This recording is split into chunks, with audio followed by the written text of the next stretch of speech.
Ukrainoje randami sprendimai, kaip mobilizuoti. Mes daug kartų rodėm ir visi gali internete rasti kiekvieną dieną naujų kadrų, kaip yra mobilizuojami ukrainiečiai. Kokios vyksta diskusijos gatvėse ir su diskutantais po to nuvažiuojama link fronto.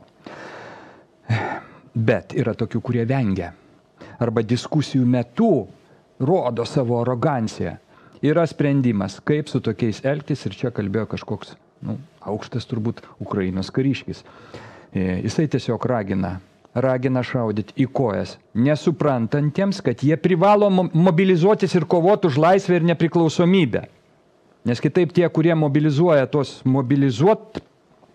mobilizatorius, tai pasižiūrim geriau. Знаєте, всі радять, як відповідати, коли зупиняють машину. Я повірте мені, ми дограємося в демократію до такого стану, що, нас скоро військових будуть ногами пінати. Повинно так, не вийшов з машини, прострелили коліно. Якщо тебе зупинили і кажуть, тільки так, інакше ми не переможемо. Жорстка мобілізація. Жесткая мобилизация. Перестрелила коліно, не вышел с машины, а надо перестрелила galvino. Ai, ne tavo komentaras trumpas. Teisingai žmogus sako. Labai ir aplamai reikia perkelti šitą praktiką į Lietuvą. Būtent, tą ir norėjau pasakyti. Aš negaliu, tai nervai nelaiko. Kadagi mes nugalėsim? Jaja, už Sibiro ten, vod. Jo. Ir aš noriu, žinai, pasakyti, gerai sako, algos kyla, pinigų daugė, vaikų nėra. Keista tendencija, aš manau, irgi neturi vaikų. Kolino pristrelino. Kolino, pristrelino kolino. Kodėl sakai? Į alkūnyno. Arba sakai, jeigu ką, nafik tau tas instrumentas kabo be darbo. Nereikia to instrumento, jeigu tu su moterimis nežinai, ką daryti. Pinigų yra, vaikų nėra. Kur majoras Daugirdas su savo instrukcijom, jau kiek kelių būtų galėjęs peršauti. Ir aplamai, ką jie čia kliedi? Kokia parama mažėja? Iš vis kliedesiai. Rusai aktyviai puola. Jūs ką? Ką jūs išnekat? 100 000 žuvo kiekvieną dieną. Ir aplamai, tol kol yra Ohmanas, niekada parama nesumažės, nes, kaip ten, žinai, atsimeni Antis, Kaušpėdas dainavo. Alio, Taločka Jonas klauso, aš jūsų balsą per silpnai grįžiu ir po to sako, už dyką dirbti aš nesutinku, papuoškit sumą dar 1 nuliu. Ohmanas puošė visas sumas, ką ten 1 nuliu. 2 nuliais. Už tai rėmėme Ukrainą. Va, čia taip dosniai, va, kai rodė reportažą iš, kaip sakant, šitoj vietoj. O kaip žinia, Ohmano pagrindinis lozungas, žinote koks yra? Visi mes žemiau skurdo ribos. Tik skirtingose pusėse. Taip, todėl peristrelilo kolino do perimogino. Taip, dar viena analitinė analizė, vieno analitinės analizės analizatoriaus pastebėjimas. Situacija rimta, nieks neneigia. Kontrapuolimas sulėtėjęs, aišku, sulėtėjęs, bet jeigu civilizuoto ir demokratinio pasaulio parama striks, Ukraina jau šiemet gali pralaimėti karą. Ir apie tai drąsiai kalbama valstybinio transliuotoje eterė. Ir šiuo klausimu, čia dabar aš nesuklysiu pasakęs, čia man liežuvis nesusipins, specialisto Antanaičio įžvalka. Pasiklausykim. Pone Antanaiti, yra čia Britų žvalgybos tokios prognozijos, kad jeigu parama ir toliau striks jau šiemet, Ukraina gali pradėti pralaimėti karą. Pesimistinės prognozijos, jūsų galva, jos gali tapti realybę. Čia nereikia būti kvantinės fizikos profesorium, kad suprasti, jeigu tu negauni paramos, tai tu be abejo neturi kuo kovoti. Tai iš viešų šaltinių matome, kad ukrainiečiai kaip galima greičiau bando išvystyti savo gamybinius pajėgumus. Tačiau ar jų užteks, tai irgi klausimas, nes vis dėlto ir rusai turi savo žvalgybinės diversinės grupės pačioje Ukrainoje ir taip pat pakankamai didelį kiekį kolaborantų, kurie praneša rusams, kur randasi kokios gamyklos, kad jas sunaikinti. Vėlgi, karas tai yra gamyklų karas. Tai kas greičiau ir daugiau pagamins ir kas bus efektyvesnis negu priešininkas. Ačiū už atsakymus ir įžvalgas. Aš buvau teisus, įžvalkas. Būtent jie kalba įžvalkomis. Bet tikrai neįžvalgomis. Bet žinai ką, girdėjai, ką žurnalistas klausia? Ten paklausė nesąmonės tokias. Ukraina pralaimės. Ir sako, o jūsų galva? Tai aš grįžtu į tą ukrainiečio pasakymus. peršauti tokią galvą. Ir įsterililą kaliną. Galviną irgi. Ką jis šitą klėdį? Taip. Myklas. Atgrasimas. Mes vakar labai daug kalbėjom apie atgrasimą ir šiandien ekspertai EU pasirodė publikaciją Atgrasykime priešą kiekvienam gyventojui po patranką. Čia aš jo kaip ir nerodysiu, bet šiek tiek galim pasižiūrėti. Štai yra patranka, nėra didelė patranka, įdedamas vienas snariadas, užtaisoma, tvarkoj, tada įdedamas kitas, per kitą galą, tvarkoj, viskas veikia. Start, šūvis. Prašau. Jeigu kiekvienas Lietuvos gyventojas turės po patranką, aš galiu duoti 1000%. Nei vienas priešas ne tai, kad neis. Ne tai, kad nepažiūrės į tą pusę. Net nepagalvos apie tai, jis bijos minties. Jau su šitais tai tikrai neprasidėsim. Jų ten 2 milijonai ir kiekvienas turi po patranką. Tai praktiškai bet koks priešas gaus galą. Čia nors koją pastatęs. Taip, kągi. Gerai pasakei, gaus galą. Taip. Ar mane girdit?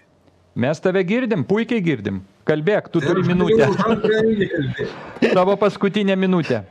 O, įvežė kažkokį dokumentą. Gerai, įdomus dokumentas. Kas ten, Žalimo skundas ar Slesaraitė? Išvežkite Slesaraitė skundą.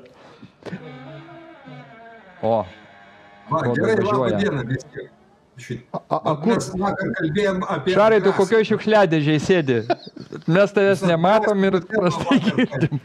Apie atgrasimą kalbėjom. Ne, šiaip tai reikia atleisti operatorių, kadangi atvažiavo. Buvo prezidentas, būsimas jam rankos dreba. Taip, riešk finalinį akordą. Apie atgrasimą kalbėjom, apie to žmonės, kur atgraso, kalbėjom. Tai noriu paskaityti vieną komentarą, labai gražiai parašė, reiškia, skaitytojas. Kai gerai pagalvoji, juk taip ir vyksta tikrasis atgrasimas. Kai koks nors priešas pamatys, kokiu durniu tai kraštas, kokiu imbecilų valstybė, kur nei valdžia adekvati, nei tauta, aplenks iš tolo. Kas norės su durniai susidėti? Geriau su protingu prarasti, nei su durnium rasti. Tai noriu pasiūlyti žiūrovam tokį testą adekvatumui. Įsivaizduokite. Toks reiškias, kompozicija tokia. Antram plane stovi visi tenai, Nausėdos, politikai, Šimonytės tenai, reiškias, visi šitie atgrasytojai didžiausiai, reiškias, tenai Skverneliai ir visa kita, su automatais ir šypsas. Bet su automatais ir šypsas. Prieš juos suklupę sėdi, reiškias, visi šitie, reiškias, propagandistai tenai, Valinskas, Tapinas, Miliūtė su tuo savo, reiškias, šituo švedu, irgi su automatais ir šypsasi. Ir priešais pats pirmam plane tas Miliūtė šuniukas su granata, po šito, po apykaklė, reiškia. Toksai, nekaltas visai. Įsivaizduojat šitą vaizdelį. Ir dabar kitą vaizdelį įsivaizduokite. Karį, kuris pavargęs su automatu, pavargęs karys. Maždaug turim. Tai mano klausimas. Kuris iš jų yra pavojingesnis? Ir kuriuo jūs labiau pasitikėtumėt? Pagalvokite visi, atsakykite šitą klausimą ir pabandykit paaiškinti savo, kodėl. Tai tiek norėjau, labai greitai, nieko daugiau negaliu pridurti, galiu tik tai pasakyti, kad stovim tikrai labai ant rimtos ribos. Ir įsivaizduokite šitiem imbecilam visiems, reiškia, kurie labai šauniai atgraso, jeigu dar duosit ginklus, tai šitie, reiškia, durniai imbecilai jau tampa pavojingi, o tai jau nebejuokas, tikrai nebejuokas. Tai darykim išvadas, viskas, daugiau nieko negalėjau pridurti. Jūs sakėt, paimsit atgrasimo temą, bet taip ir nepaimėt. Aš neturėjau, kaip iš dangaus iškritau. Aš nežinau, jūs čia baigite, o pesimizmas šiandien skleisti. Erlickas jau seniai atsakė šitą klausimą. Jis yra pasakęs, jei visą kraštą užveistume lazdynais, tai galėtume vadintis brandolinę valstybę, o tai rusams duotumėm. Pas mus viskas su tuo gerai atgrasimu. Nereikia čia. Reikia. Nes blogai su ginklais. Pas ką? Pas mus. Pas ką? Imbecilam ir durniam ginklų niekad neužteks. O visa našta ant mūsų pečių bus. Taip kad Raudriau, taip sakant, laikykis, žiūrėk rimtai, stenkis, taip sakant, nesusirgti. Aš manau, mes šiandien girdėjom antro kandidato į prezidentus kalbą. Manau taip. Gerai, ačiū Šarai. Šiai kadencijai pasiruošiu, bet tikrai ne šiais metais. Gerai, ačiū. Šiais metais labai pavojinga. Išveškit Šarą, dėkui. Dėkui. Ačiū už žodį. Iki.